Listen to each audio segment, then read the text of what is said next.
кантип туура прикрут этебиз. Эгер электромобиль жок, бензин машина менен келип калды. Эгер бензин машина менен болсо, бензин машинанын жанына коесуздар дагы машинаны өчүрөсүздөр. Машинаны өчүрүп, анан прикрут этесиздер бул жакачы. Жүрүп турган боюнча прикрут этпейсиздер. Себеби напряжение көп болот жүрүп турган машинада, бензин машинада. Ошон үчүн бул жака эмне кылабыз? Бензин машинаны өчүрүп прикрут этсеңиздер болот. Ал дагы обычный легковой машина болуш керек. Анан өтө эле чоң машиналар менен кылса дагы күйүп калышы мүмкүн. Эң жакшысы ошо электромобиль менен электромобилди эле прикрут эткен жакшы. Болбой баратса, сразу эле алып чыгып, зерикпей апарып 45 45тик, 55тик слабый аккумуляторду ушуга туура келген, ушуга окшош формасы туура келген аккумуляторду алып келип салып жүргүзсөңүздөр болот.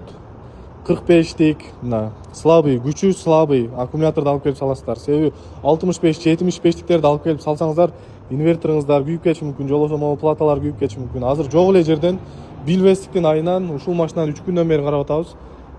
Көп расходко чыгылды да азырчы. Бул жакта эке көп расход болуп атат.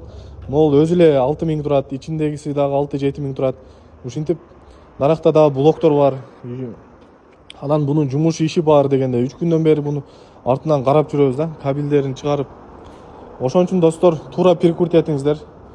Туура прикрут этпесеңиздер электромобилди ушинтип туура эмес прикрут эткендин айынан эле ушундай чыгымга түшүп калышыңыздар мүмкүн жок жерденчи.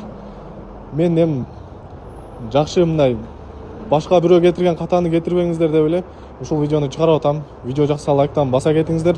Анан электромобиль айдаган досторуңуздарга бөлүшүп, еще ушул видеону сохранить этип койсоңуздар, ошол момент келгенде бир сыйрап көрүп карап алып, анан кеңири прикрут эте бересиздер, жол болсо алмаштырасыздар.